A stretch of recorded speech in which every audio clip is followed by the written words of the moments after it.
was the key that unlocked all my opportunities. When you graduate, they graduate. Find free and supportive adult education centers near you at finishyourdiploma.org. Brought to you by Dollar General Literacy Foundation and the Ad Council.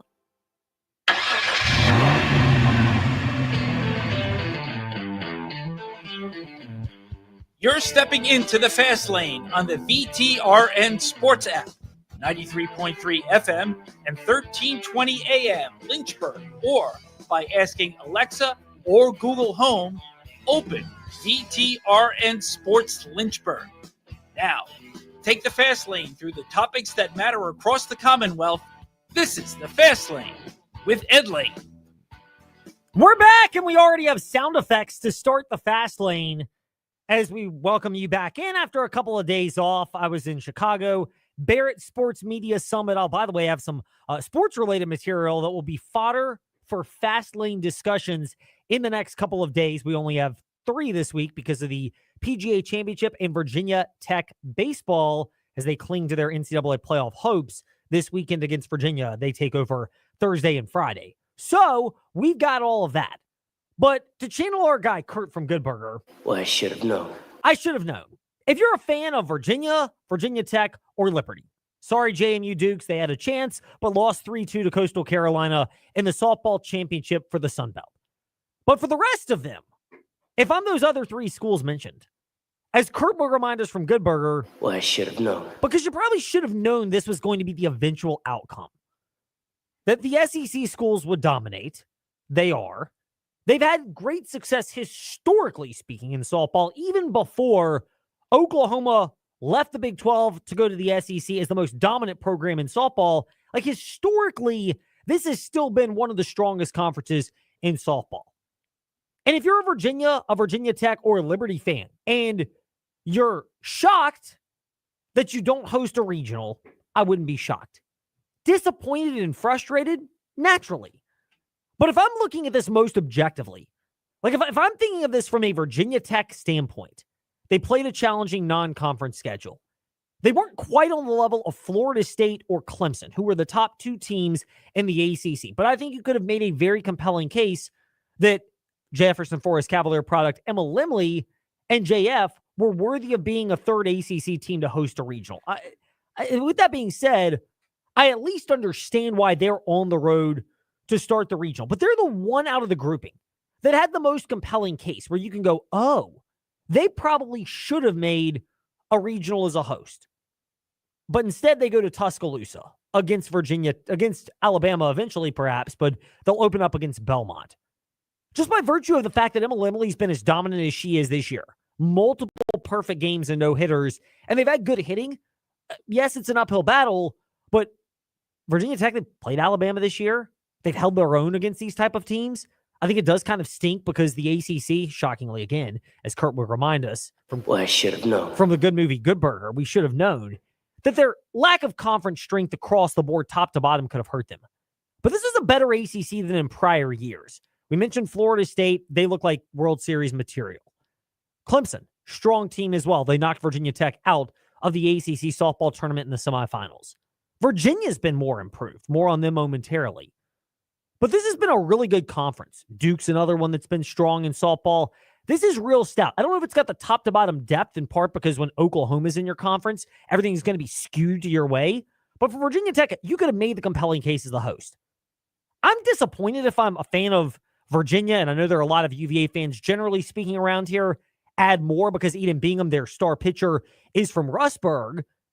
But they were a fringe top 25 team for much of the year, just like the Liberty Lady Flames were. And take nothing away from what they accomplished this past season.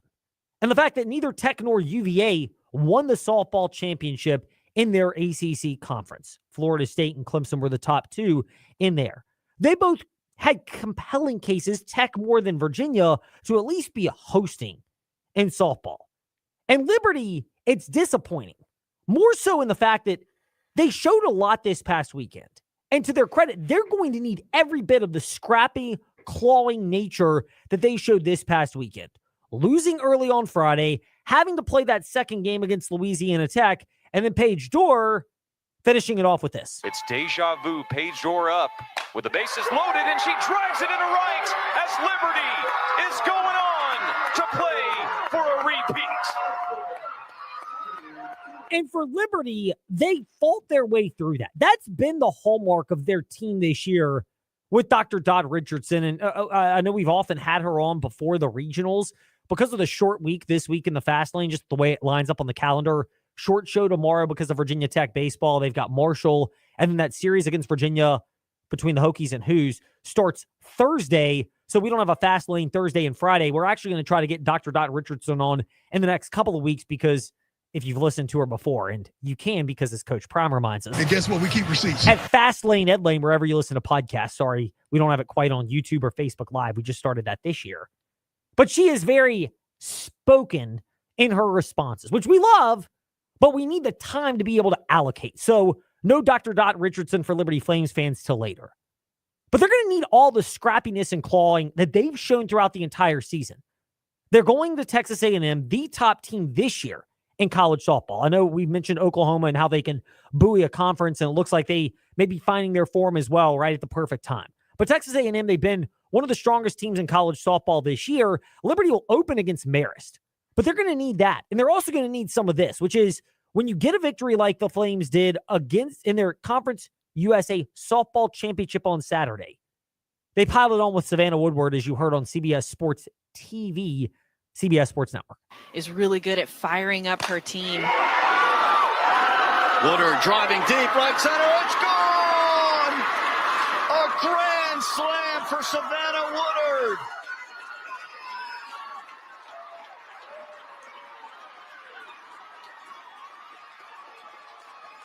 She blows this game open. 8-0 Liberty. As they steamrolled Jacksonville State for the Conference USA Championship, second consecutive Conference USA title as the Lady Flames go back-to-back. Don't let that take away the moment for the Flames. You know, TJ, you're a Liberty product. Having just graduated from there, we'll say just a couple of years ago, we'll be, diplomatic for your age. But for Liberty, is their victory right now, like if you think, again, I'm taking more of a 10,000-foot view with their program. Their victory right now is continuing to win Conference USA championships as often as possible because they're I'm not going to call them a stepping stone because they by and large kept the majority of their players in softball and men's basketball and women's basketball. But there is going to be a step up in competition to the more well-funded programs. We saw it, Kenny Brooks in Kentucky. They poached one of the Lady Flames from women's basketball when Liberty played Kentucky in the first round this year. We know about football, the amount of players that have transferred up the last couple of years. Some successfully, CJ Daniels, you might put in that category. Some where it's still to be determined, Caden Salter. They're going to deal with that. So right now for the Flames, it's winning Conference USA championships. It's dominating as much as you can en route to that. And while it wasn't dominant until the end for the Flames, let's keep that in mind. This was not all sunshine and rainbows down in Bowling Green, Kentucky for the Conference USA softball tournament. To me, again, this is Liberty Outsider speaking to you, TJ, the Liberty grad. Take it for what it is, which is anything else the Lady Flames do. I think you should want to beat Marist. I think it's a reasonable goal for the Lady Flames softball team, being a top 25 caliber team this year. But they can't get by Texas A&M, as bitter as it will be to once again make it to a regional and once again play a top 5 team. Georgia last year, UCLA a couple years ago. Now the Lady Flames are getting ready to go to Texas A&M.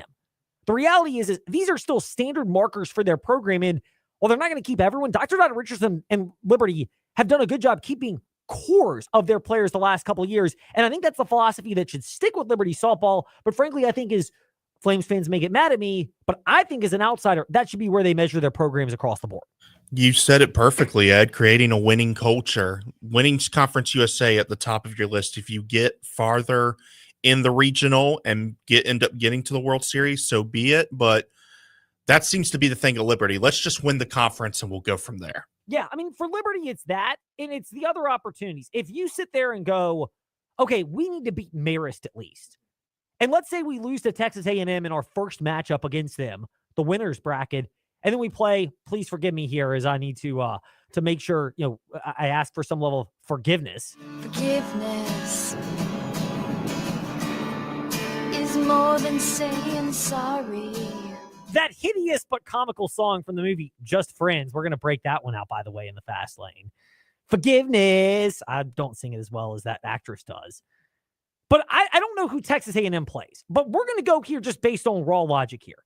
If you're Tech, number 2 seed, Virginia, top 25 team, and Liberty, top 25 teams, if you don't get by the SEC teams, I mean, you'd love to beat them multiple times and advance out of your regional, but even just once, that's one thing.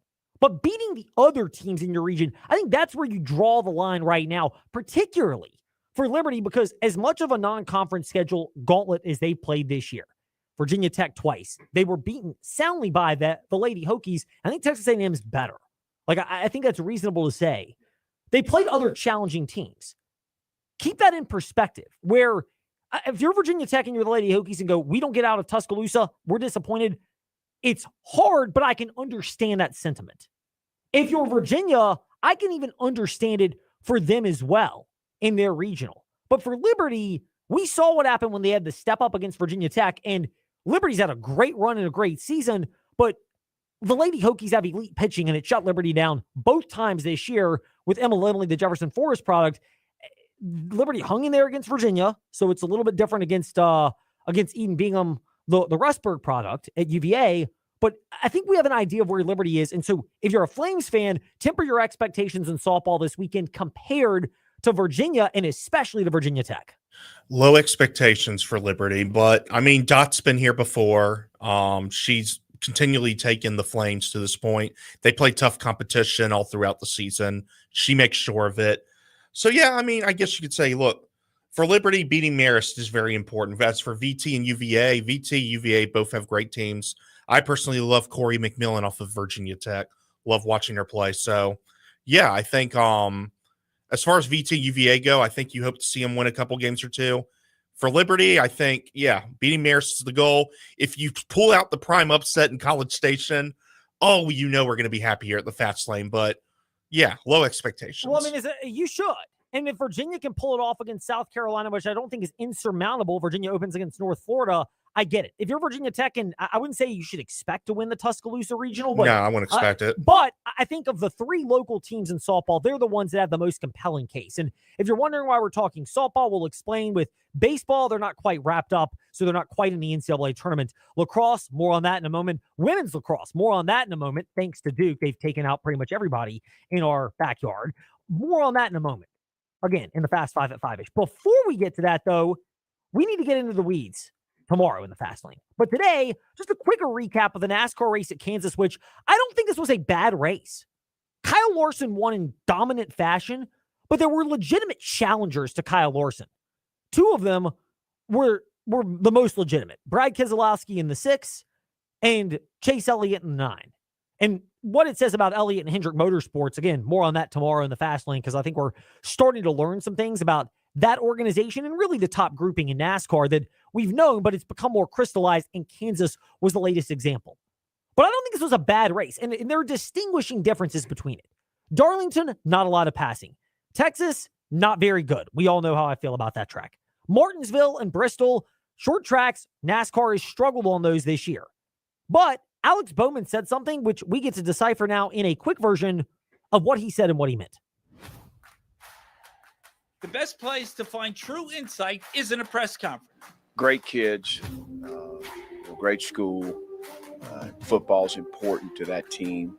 It's not a media scrum. I'm attacking it with an enthusiasm unknown to mankind, to faith, family, football. Tough as a $2 steak is what comes to mind. Let's have at it. We're going to do it or die trying. Better today than yesterday. Better tomorrow than today. It's listening to the Fast Lane dissect what's really being said by your favorite players, coaches, and administrators. It's time for what he or she said and what he or she meant. And to go to that, we look at the race yesterday at Kansas for NASCAR in the Cup Series. And oftentimes, and I'm chuckling, and you can see this better if you're watching at Fast Lane, Ed Lane on Facebook Live and YouTube, or VTR in Sports on those platforms as well on social media. But the reason I'm chuckling is so often when drivers in NASCAR defend the quality of the racing, oftentimes it's because it works well with where they're strongest, not necessarily with what's legitimately good entertainment value. So sometimes you need to go in a little bit deeper. But Alex Bowman was asked about whether this was a good race or not, and I think it's reasonable the way he responded to this interaction. Did this race seem any different than the other past ones at Kansas? I mean, it seemed the Larson dominating basically the whole entire race. It seemed different, at least from viewing it. Damn, you're going to be on the he led too many laps, there's a bad race train. I don't know. Dang, everybody's grumpy.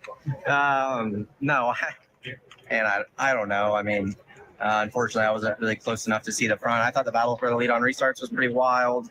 Yeah, the 5 was really, really good. I wish we could have raced him with a clean race car and seen what we had for him. But no, I thought the racing was the same as it has been at Kansas. We didn't get a late caution, so you didn't get a crazy finish. So hopefully that doesn't turn it into a bad race on Jeff's pole here. But we got to be above 46%. Like the last couple have been below 46% or something. So yeah, hopefully we're above that, because it's way more fun than most people probably had last week.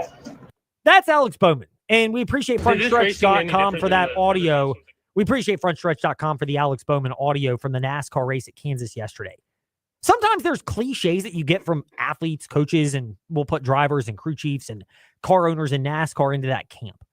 But Alex Bowman, I thought, was actually really candid. Like, if you look at it from the battle for the lead, when Kyle Larson worked his way back after that, 2/3 of the way through the race, he had a bad pit stop, fell back to the back part of the top 10, and then worked his way back up, which he did. Even beyond that, there were actually passes that were being made for different positions outside of the lead. That's a big difference. When it's just single file racing the entire way around, follow the leader racing kind of stinks. Like it's actually boring. But there was actually a lot of passing and a track where normally that passing is included for the lead. Sometimes it just means one team and one car have locked in a little bit better than everyone else. But the thing is, in NASCAR, at the Cup Series level in particular, the margins are really big because a little bit goes a long way given how good those teams are, especially even if it's been a couple of years with the car being very similar to every organization. The best of the best have found certain things that have worked really well because of the financial resources, and inevitably, it looks like we've started to unlock that in NASCAR, as we'll get into over the next couple of days, which is why they're the best at driving. Meanwhile, the sad thing is some people are not the best at driving on the roads, and those people often create accidents, which is where you need to know about Trost Law. If you're on the wrong end of one of those accidents, maybe there's the insurance company that gets involved. Maybe you're injured, which we hope is never going to happen. Look, in a perfect world, Randy Trost, and I love Trost Law as much as anybody, but Trost Law would love to not be working because everyone would just be good drivers and we would all be great at driving and we wouldn't have to worry about accidents. But the reality is that's not the real world, which is why we have Trost Law, and you need to know why they're there. Because when those accidents occur, if you're on the wrong end of one of those accidents or just need some consultation because maybe you are at fault, but you're not really sure the direction things are going to go, Trost Law, they've seen and heard of so many things over their 4+ decades since 1982, which is why you should call 777-HURT and visit trostlaw.com. Speaking of accidents, a lot of what has transpired has been no accident, but we have to get to it in the Fast Five at 5-ish. It's time for Fast Five at 5-ish. 5-ish minutes on 5 relevant topics done around 5 p.m.-ish. Ish, because our counting skills are kind of ish. Let's start with number 5. Well, thanks to your Duke Blue Devils, TJ, we are down to no teams left. Granted, Liberty lost to Johns Hopkins in the opener for the Lady Flames in the women's lacrosse tournament at the NCAA level. But Duke took out JMU and then knocked Virginia right out. So I'd like to thank your Duke Lady Blue Devils for this, because now all of a sudden a sport that, hey, it's getting more praise and recognition. I'm a very pro women's sports person, as we know, but women's lacrosse is not necessarily my thing. There's a lot less reason to get excited about it now with Duke conspiring to take out 2/3 of the Virginia schools when it comes to women's lacrosse. Not so good for those of us that like women's sports, but good for your Blue Devils. Oh, no, for sure. It's nice to see the girls in blue dominating. Meanwhile, speaking of lacrosse, men's lacrosse, 2 ACC teams are left. Notre Dame and Syracuse claimed first-round victories. Notre Dame dominated Ohio State yesterday, 15-6. Syracuse got the overtime victory 13-12, although if you're watching it on the streaming service that I was, you might have been, oh my God, thank God I actually saw the overtime goal that Syracuse had because they were late coming back from a commercial break, and it was 73 seconds into overtime before we actually saw Syracuse with possession and eventually score a few seconds later. They're the two ACC programs that are left. Two upsets over the weekend. Georgetown knocked off Duke. Love the name, by the way, of some of these Georgetown players. Like, it looks like typical lacrosse game. I know lacrosse names. I know I'm kind of stereotyping, but I mean, hey, don't hate me for creating the stereotype when these people just fell right into it. Meanwhile, North Carolina lost to Richmond, which Richmond plays top seed Cornell, who they have been by far the best team this year, particularly with their prolific offense. I'd love to see Richmond with the upset. They are deservedly a hefty underdog, but from a local sake, it would be kind of cool that when we carry the Final Four in men's lacrosse championship next weekend, Memorial Day weekend, leading into, although the championship will be right after the Memorial Day 10K for type 1 diabetes, Richmond would be there. It would be awesome. I'm not holding my breath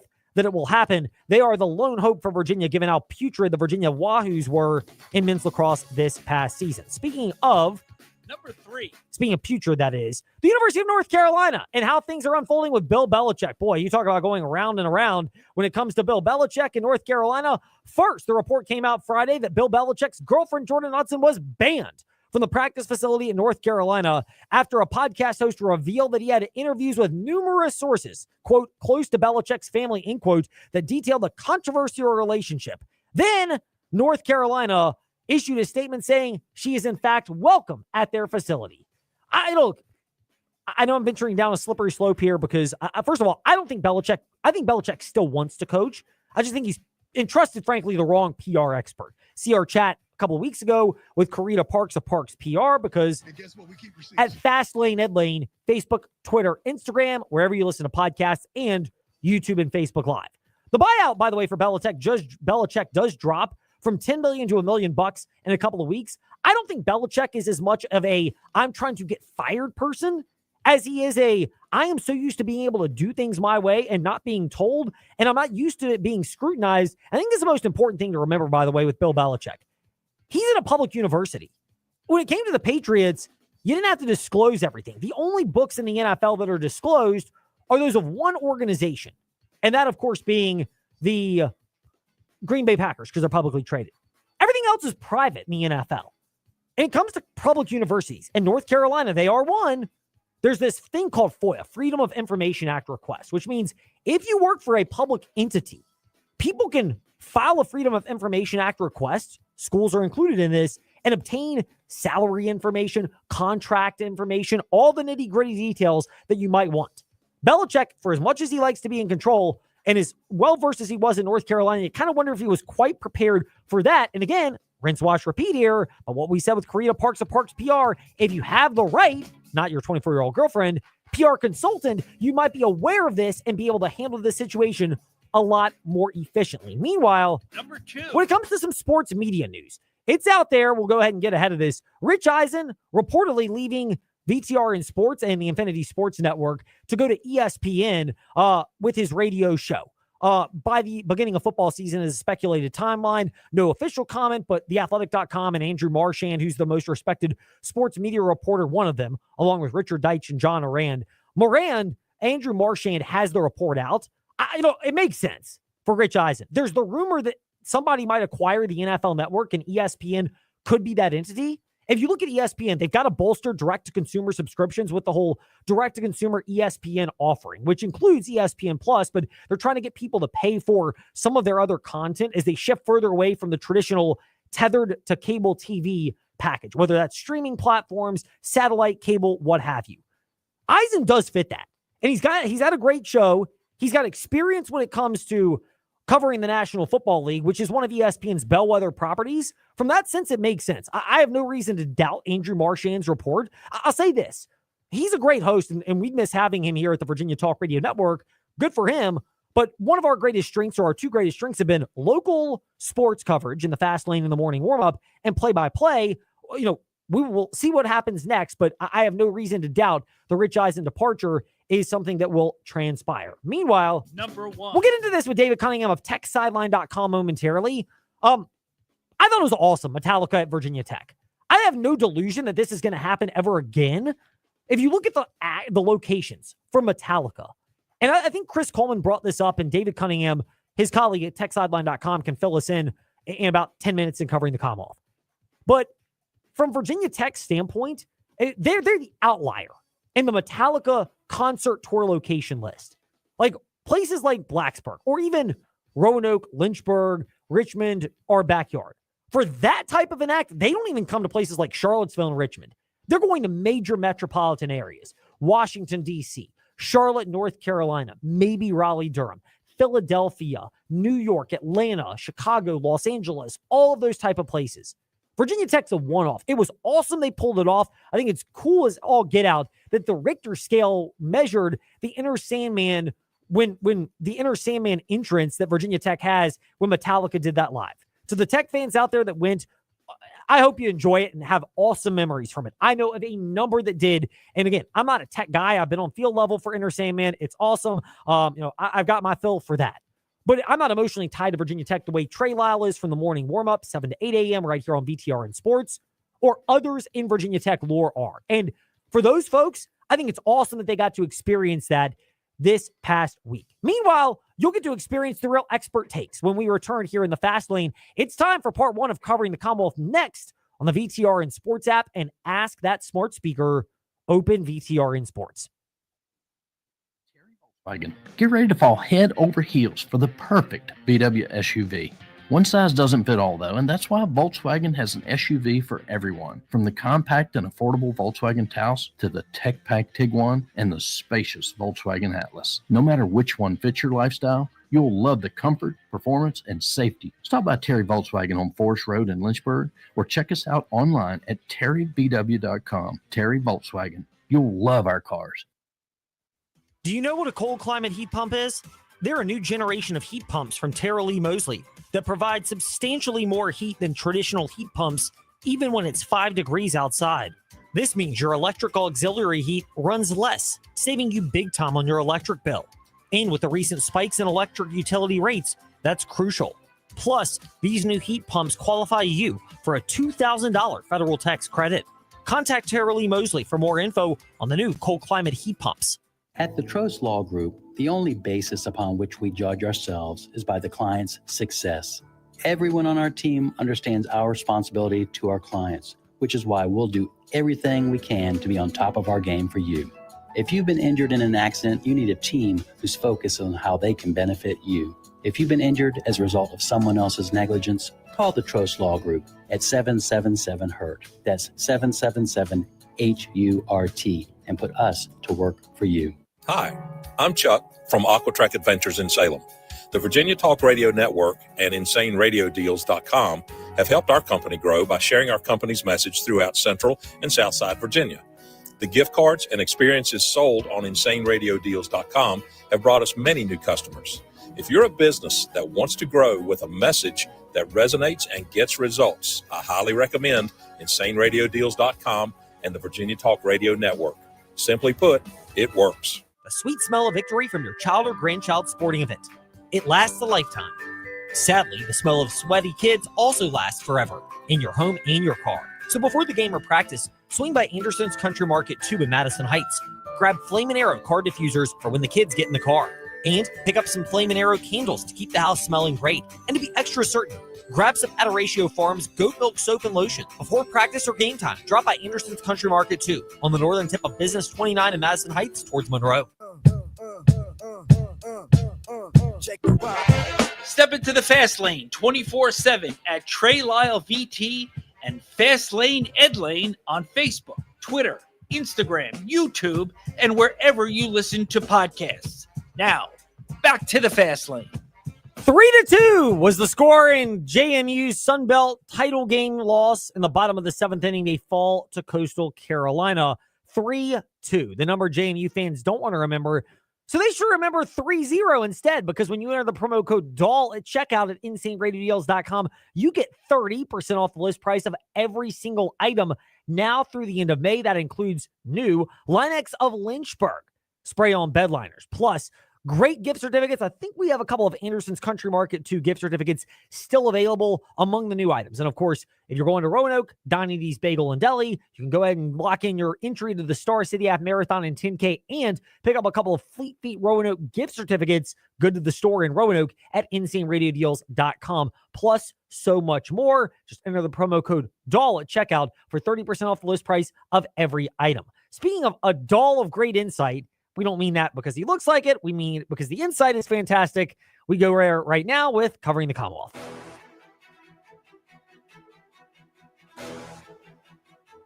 It's time for your teams and topics.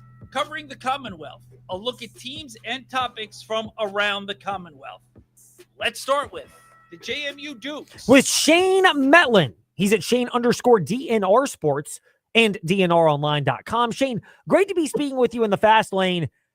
Coastal Carolina, the latest one to give the JMU Lady Dukes, we saw it in women's basketball, we've seen it now in softball as well, a painful end to their season in a Conference USA, or excuse me, in a Sunbelt Championship game. Are the JMU Dukes as a fan base getting more antsy every time these Sunbelt Championship games in any sport go deep into the contest? Yeah, I suppose so. I mean, it's kind of life in what's a one-bid league in most sports, although there's been plenty of years in softball where they've gotten multiple teams. I think they had 3 or 4 in last year. But yeah, I mean, I think it's always nerve-wracking going into some of those games where, most likely you have to win to get into the NCAA tournament. Although it's a little bit flipped when you talk about women's basketball and softball this time around. Coastal was the one who was kind of on the bubble as far as their RPI, and maybe could have gotten that large had they lost. But yeah, I mean, I think that's life as a mid-major these days. It is. It's challenging. And then the other part of life is Regan Wall heading out after a great freshman season for the Lady Dukes. She's now gone as well, so you're going to have to replace that. Is that just stick with the theme that you brought up, which is life is a mid-major, meaning if you have a freshman who bursts onto the scene too quickly, there's a good chance they may not be back? Yeah, I mean, I guess I was a little surprised how quickly that one happened because, JMU, maybe more than some of their peers, they do pump back some of their NIL budget back into softball. It's a very popular sport at JMU, but they're also going to have some older players. Maybe they tend to reward loyalty. If you're entering your 3rd or 4th season, that's maybe when you start to see some money. So it can be tough for keeping those freshmen around, but they had several young players in the lineup who took them to the championship game. DNRonline.com, and it's Shane_DNR Sports for Shane Metlin. Shane, baseball with Old Dominion's 4-2 victory over the Dukes yesterday. It tied the Royal rivalry, or you could call it the Royal Rumble if you want to offend the WWE fans that are out there. How surprised are you, bigger picture, that ODU and JMU, as much as the Dukes have handled this rivalry recently, it's now gotten to be much more even this past year? Yeah, I mean, I'm sure JMU fans will point to they haven't lost to ODU in football or men's and women's basketball since they've joined the Sun Belt. But yeah, things evened out a little bit because they had enjoyed success in baseball and some other sports the past couple of years against ODU. So I think overall it's good for the rivalry, good for everyone who wants to pay attention and have some fun with it. That ODU we'll get. I don't know what they're going to do with the trophy, whether it bounces back and forth or what happens with that since they tied. But the baseball sweep and some success in tennis really helped ODU out. Shane Metlin with us here in the Fast Lane. Shane, great insight as always. We'll look for more of it at DNRonline.com and at Shane_DNR Sports.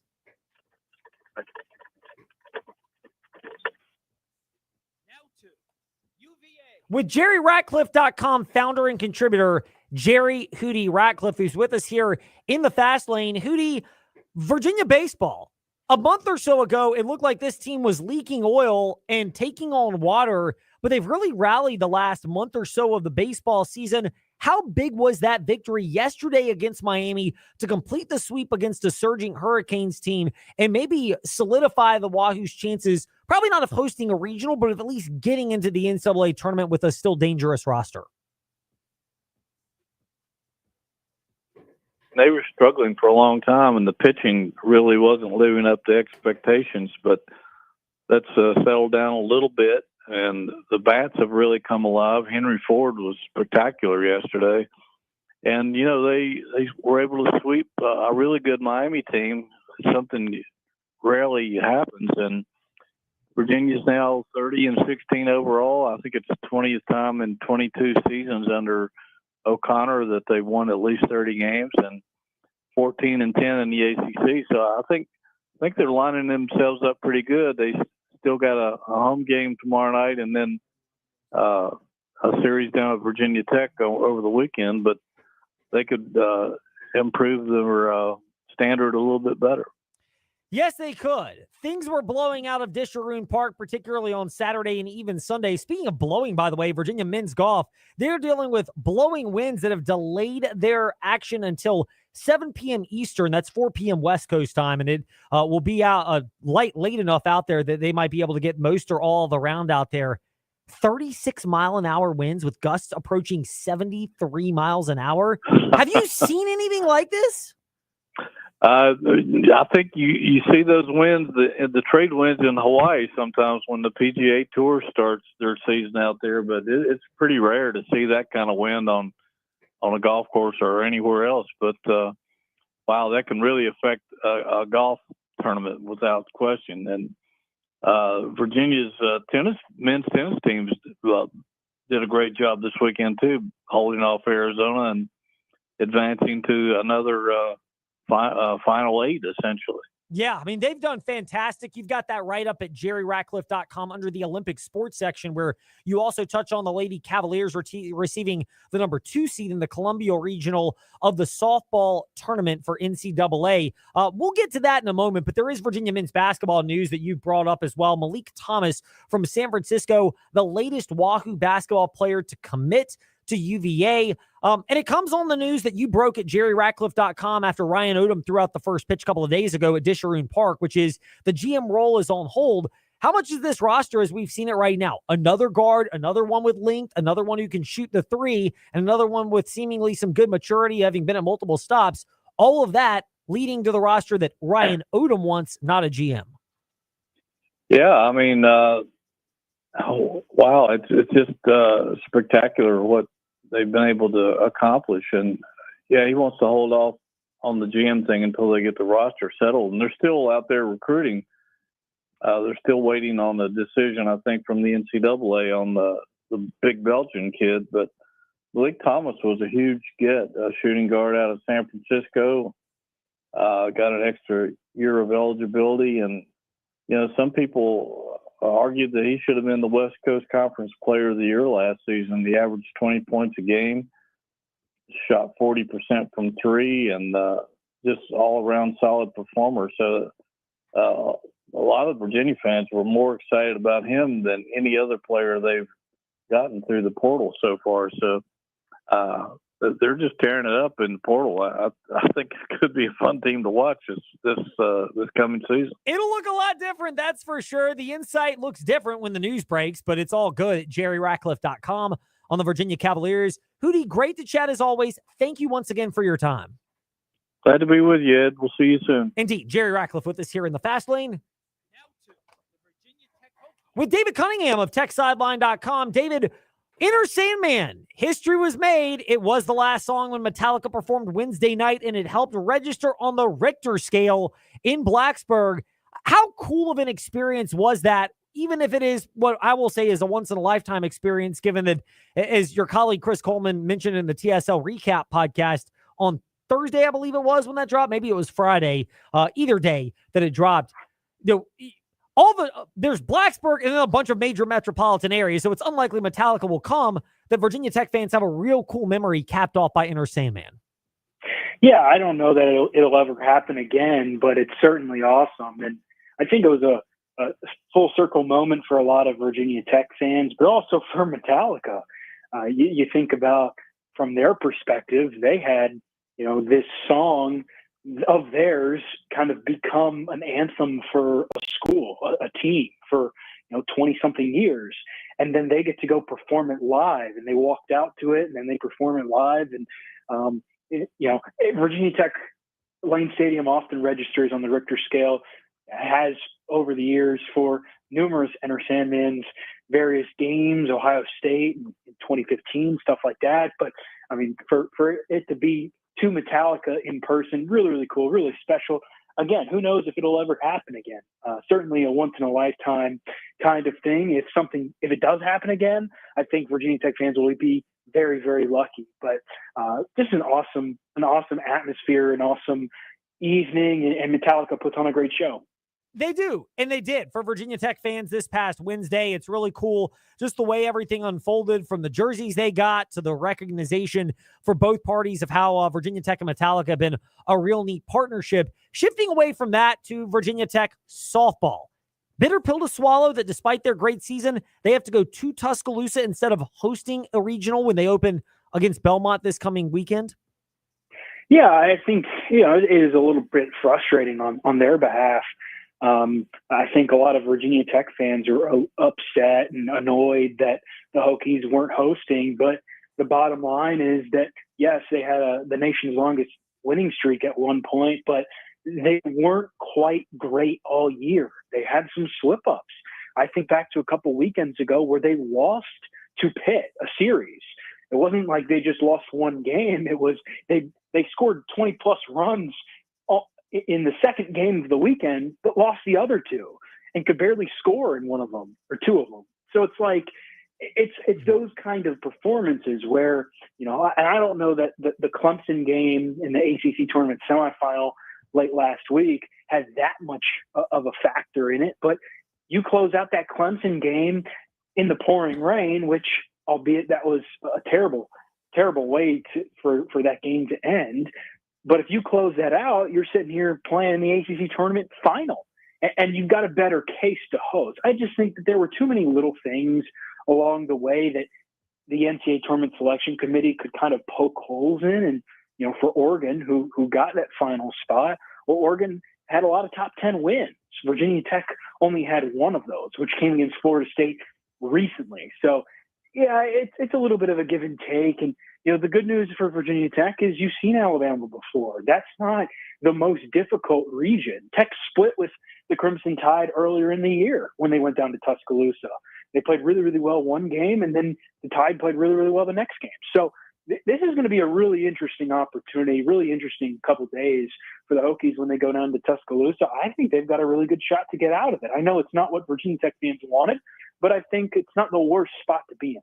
No, it's not. I mean, you could be in a spot where you're going to Oklahoma or Texas A&M, which Liberty's got. Those are even more challenging. It's at least navigable for the Virginia Tech Lady Hokies, even if it's on the road. The insight's easy to navigate. Just go to techsideline.com and the real D Cunna on Twitter and Instagram. David, we'll hold off on men's basketball because we can keep waiting on that. Those update nuggets will keep trickling in. We appreciate your time in the fast lane and look forward to chatting again. Sounds good, Ed. Talk to you soon. David Cunningham with us here in part one of Covering the Commonwealth. When we return, part two. Speaking of teams disappointed, they're on the road in softball. The Liberty Flames fit that description, and John Manson will discuss next here in the Fast Lane. Car insurance rates are rising rapidly. That's no secret. It's because the cost of medical care for those who are injured and the repair and replacement cost of damaged vehicles is skyrocketing. But what can you do about it? Hi, this is Judd Gardner with Gardner Insurance Solutions in Lynchburg. We've been helping Central Virginia drivers purchase the coverage they need at affordable prices since 1993. Talk with us before you pay again. We represent numerous companies and have many cost-saving strategies. Gardner Insurance Solutions, 434-316-5433. We're here with Colt from We Fix Stupid Computers. Colt, to go along with your residential or individual walk-in services that you offer, you also do a lot of business IT support. How about you discuss that, and what specifically do you do to help businesses in the area? We see a lot of that. Small to medium-sized businesses, they still have their IT projects. They still need resources to help them within their office and for remote users. And so we'll step in and fill in the gap where we do a lot of projects for them, help them manage their resources, their budgets, and get their technology under control. Colt, how can these people reach out to you to assess their IT needs? Call us. Our number is 434-525-8590. Our website, wefixstupidcomputers.com. We're on Facebook, and our office is here locally, 14690 Forest Road, right next to Scott's Cabinet on 221. experience, reputation, growth. These are what make Brownstone Properties the area's most trusted property management company. With the recent addition of 15 new communities at Smith Mountain Lake, we have expanded our HOA portfolio to over 80 communities across the region. Combine these with over 2,500 residential units, and it's easy to see why our reputation and business continue to grow. Let our experience work for you. Visit us today at brownstoneproperties.com or 3720 Old Forest Road in Lynchburg. The feel of the beach is perfect. Relaxing with family and friends. Bonding over memorable meals fresh from the seas. It's a beach experience, and it's in our backyard at 801 Raw Bar in downtown Lynchburg. They're family-owned and family-operated, bringing you that relaxing beach house vibe while you enjoy the freshest seafood from our region, including raw oysters, king crabs, and snow crab. Not really a seafood person? Try their fresh handcrafted burgers, subs, pizza, and salads. Step into the relaxing beach house vibe at 801 Raw Bar on Church Street in downtown Lynchburg. Step into the Fast Lane 24/7 at Trey Lyle VT and Fast Lane Ed Lane on Facebook, Twitter, Instagram, YouTube, and wherever you listen to podcasts. Now, back to the Fast Lane. So follow me on this analogy if you're a Liberty Flames fan as we welcome you back in. I get it. Jeff Stoutland, arguably the best offensive line coach, maybe in the history of the NFL, but certainly currently in the NFL with the Philadelphia Eagles. They've won 2 Super Bowls in part because of his prowess. When he identifies players that fit his scheme, oftentimes you just trust him and you try to get the player around and trust that the coach can make the most of it. Now, Liberty doesn't have the same leverage of being able to draft players or certainly give them the big amount of, as Kenny Powers would note, dollar bills, y'all, as an NFL team can. But when you're talking about the volume of players Liberty they brought in, with Aaron Fenimore at center, I think you keep that in mind because he's established as a center, and that's the most important position, maybe outside of tackle, but center in terms of knowing how to get everybody else lined up. Fenimore gives you that stability at Liberty. When you're talking about filling in the pieces around him on the line, and the Flames are going to have to do that, you trust Bill Durkin. You got a couple of potential returning starters that could be big with Jack Tucker and Harrison Hayes. DJ Geth got a little bit of time at the guard spot, could be a key there, but Braden Edwards from Northwestern's the latest transfer. They got Trey Badowski from UAB, Erwin Anthony from Wingate, Christian Williams from Florida, who's probably the highest upside out of the bunch, and then my favorite name of anybody that Liberty has added this entire offseason. 2 apostrophes and 3 capitals in the first name, DeJaquan Jackson. My man for the season. I hope he breaks into the starting lineup so I can continue to mention his name. But when you're talking about this, it's in Bill Durkin you trust if you're the Liberty Flames fans. And I get it.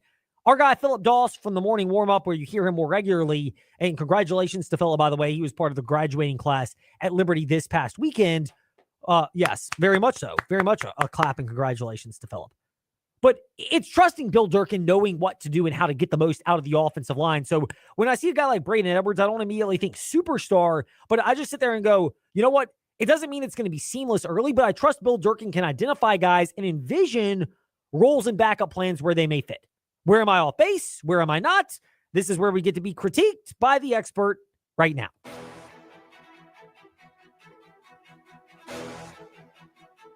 It's time for your teams and topics. Covering the Commonwealth, a look at teams and topics from around the Commonwealth. Let's start with the Liberty Flames. With John Manson from SeaofRed.com. John, a pleasure to have you back in the fast lane. What of my commentary about ultimately with all these new pieces on the offensive line for Liberty, some returners that may have elevated roles, a number of newcomers coming in, how much of this boils down to it may not be perfect, but in Bill Durkin you should trust? Well, Ed, you did a great job bringing down the Liberty offensive line. We might have to have you on the See Red podcast to break down the Liberty offensive line once we get closer to football season. But no, I agree with you. I think you mentioned several of the new names coming in as well as some of the returners. And Liberty does have 3 returning starters. I think DJ Geth, you mentioned him, offensive lineman, who transferred from North Carolina a year ago. He was part of the 2 deep last year. I think he'll probably slide into one of those starting spots as well too, most likely. And then from there, it's right now as we speak in early to mid-May, it's a guessing game trying to figure out what pieces will factor into not just a starting lineup for the offensive line, but also part of that 2 deep. And like I said, you mentioned several of the players they brought in, and that should be factored in there. And, I agree with you with Bill Durkin. I think he's one of the best offensive line coaches, certainly at the group of 5 level and maybe in all of college football. And he's been able to get the job done the last 2 years. You can probably remember last year, this time, it was a lot of question marks going in. And one thing Coach Chadwell and his recruiting staff has done is brought in several guys that are options for Coach Durkin and the offensive line. And then you just trust him to figure out who it is that should be number 1 and number 2 on the depth chart. And it may take them a few weeks to figure it all out, but they did last year, and obviously they did 2 years ago as well too. But I think at this point in time, like you said, I agree with you. It's in Bill Durkin you trust at this point in time. I mean, he's one of the best, certainly in Conference USA, in Group of 5 football, and maybe even in college football as an offensive line coach. So that's part of the basis for my thought on that. Glad to hear that John Manson agrees. Sometimes confirmation bias can lift the spirits like it's doing today in the fast lane. John, the spirits for Liberty baseball, they have been lifted by that series victory against FIU this past weekend. How big was that for a team that grades out very well in terms of strength of schedule and a lot of the metrics, but they've been struggling up until that point? Yeah, I mean, it was important, crucial even. It's only the second series win in conference play this season, going back to when the Flames swept Middle Tennessee earlier in the year. And honestly, if you don't get those 2 wins over FIU this weekend, you're probably on the outside looking in as far as it goes for Conference USA tournament, which Liberty's hosting next week this time. And Middle Tennessee, the aforementioned Middle Tennessee Blue Raiders, are the team Liberty's kind of fighting with for that last spot. Liberty's currently number 8 in the conference standings and have a 1-game lead over MTSU going into the final weekend, the final regular season series. And Liberty's got to play host to the number 1 seed, currently number 1 seed and leader in Conference USA, Dallas Baptist, who's probably already a lock to get into postseason play. And Middle Tennessee's playing Kennesaw State, another team kind of top half of the conference standings right now. And Liberty with a 1-game lead and having swept Middle Tennessee, they got the tiebreaker, so virtually a 2-game lead with 3 to play. So if Liberty can get at least 1 win against Dallas Baptist, and then, just hope that Kennesaw takes care of business against Middle Tennessee and at least wins a game or 2, or possibly even winning that series, then Liberty should be safe going into the conference tournament. Biggest question mark right now, Liberty's already kind of, a question mark over the depth of their pitching, as most teams are, in Conference USA and at that level, unless you're one of the top teams, is your quality and depth of starting pitching. And Dylan Matheson's one of those that's kind of been a bright spot for Liberty this year as a kind of second starting pitcher, on the weekend.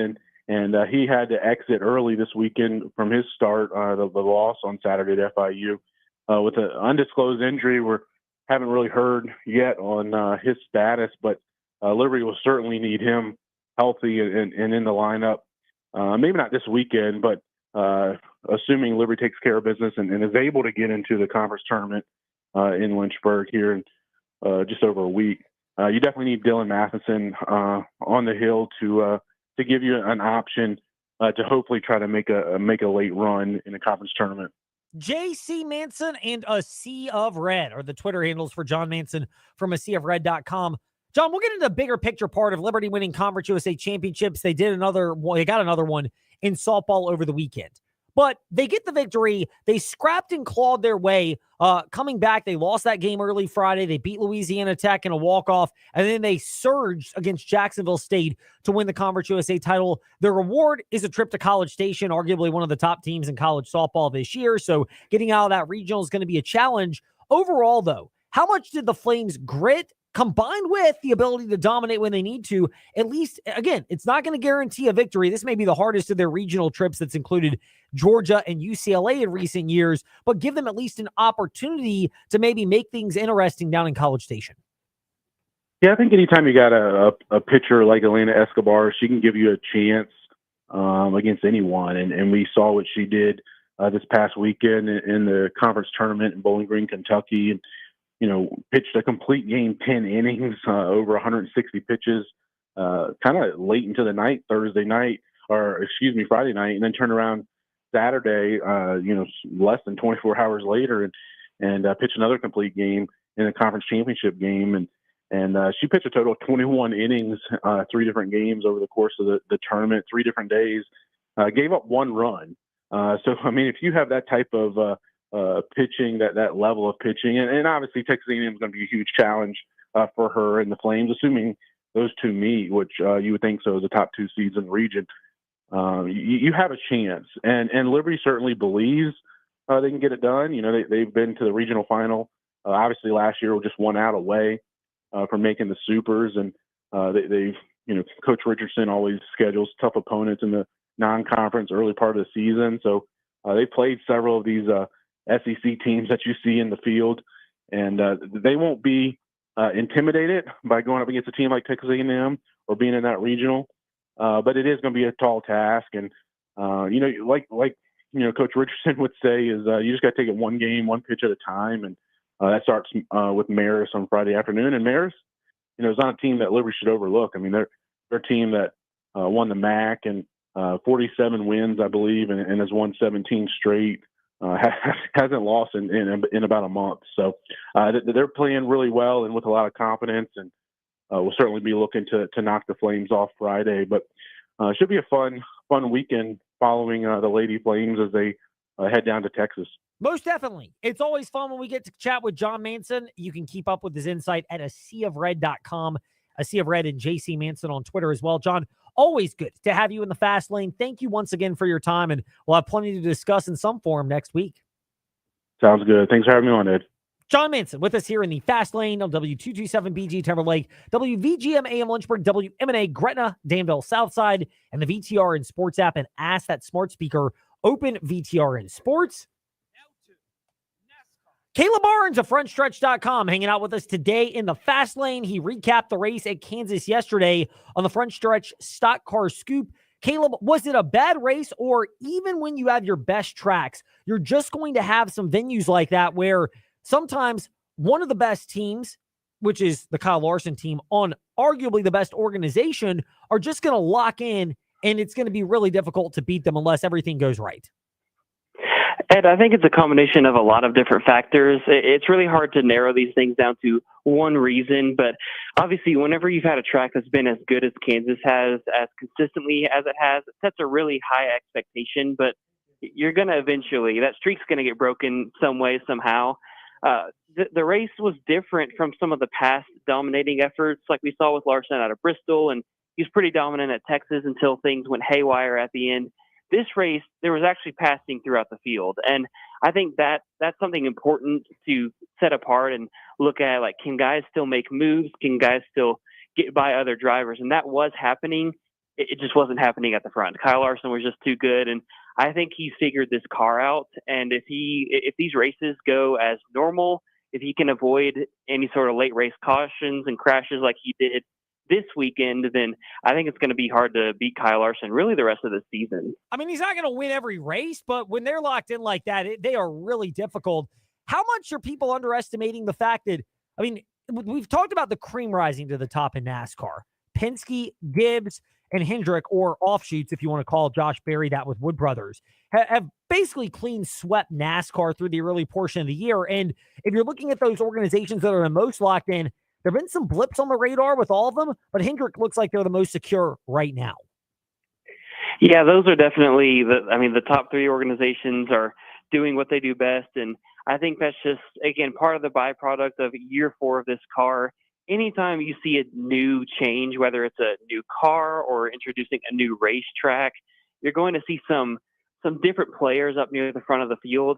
But the longer we return to a place and the longer we race with a car, the more the guys who get paid the most and the guys who make the most money and have the biggest businesses, they're eventually going to figure it out quicker than everyone else. I know I'm kind of anticipating like the Chicago Street Course later this year 3 of that. I know it's had some great races as well, but it wouldn't surprise me to see that one in year 3 be a little bit more lackluster compared to years past. So I think it's just the cream rising to the top. These guys are just, they're fast. They get paid to do the most. They have the biggest organizations. They have the most people behind them. And then of course, they have the best drivers in the car too. It is a full team effort, but there's a reason these guys are winning all the races, and because they've historically won all the races. Yeah, I mean, Hendricks at the top, Gibbs and Penske are offshoots of them, if you want to call it 2311, and Wood Brothers Racing, the challengers. We're seeing that really become the theme in the first third of the NASCAR season. Caleb, last one for you. Do you expect Kyle Larson to go back and win North Wilkesboro like he did a couple of weeks ago? Or given the attention on the Brickyard with the Indy 500, the qualifying this weekend, the following weekend, he's going to be pulling off a double, that this may be, especially with being a non-points race, more like last year where Joey Logano or someone else sneaks in there? Yeah, it's a tough one. I kind of think, Larson's been good at the short tracks again this year. He dominated Bristol, but at the same time, I do think his priorities are on Indianapolis, and I think kind of like last year, that might pull some attention away a little bit from the All-Star race. After all, it's non-points event. It's $1 million. $1 million isn't exactly what it used to be 10, 15, 20 years ago. And so I think Larson, since he's already got that win at Wilkesboro, I think it would be different if this was that first year again, or if this was something different. But not that he doesn't care about it, because Kyle Larson could go and race 7 nights a week and win all 7 races that he races in. But I think just his priorities will slightly be a little bit elsewhere, and trying to focus on qualifying for the race and the Indy 500, seeing how that all goes. And with the All-Star event being that Sunday night coming up this weekend, I think he'll go out there and he'll give it his all. He'll have fun, but I don't think his biggest priority is to win that. But hey, if he wins another $1 million, I don't think he's not going to get out and complain or rag on everybody else and say that he wasn't there to just hang his hat and go out for a joyride. He's Kyle Larson. He's gonna put it on the floor and go as fast as he can for as long as he can, no matter what the format is, no matter when they throw that promoter's caution or what else happens this Saturday or this Sunday at the All-Star race. Fan vote for the All-Star race this weekend. They're down to the top 5.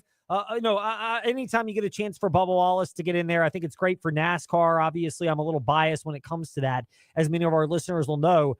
Shane Van Gisbergen and Ryan Preece are on that list. I think for humor's sake, if you're looking for like the Kenny Powers effect, because, we can't resist the opportunity to invoke our guy, Noah Gragson or Carson Hocevar might fit that list. Who do you think takes the fan vote? I want to go with maybe, I know Bubba Wallace has the he's got the fans and the boo birds out there as well. But I don't think you can sleep on Shane Van Gisbergen. He's got like an entire country behind him. So I think that might be an underrated factor that could play into this. But it wouldn't surprise me to see any of those guys get the fan vote, just because they're all great. So they've all been doing a lot this year to get their name out there more, get their personality out there more. But I think it'll be a bit down between Bubba and SVG, those first two that you mentioned. Our pleasure to chat with Caleb Barnes today in the Fast Lane. Caleb, thank you for the insight from Frontstretch.com. We'll keep it locked to Caleb Barnes _ on Twitter and Frontstretch.com, including the Stock Car Scoop podcast, for more of your latest insight and analysis. Thanks, Ed.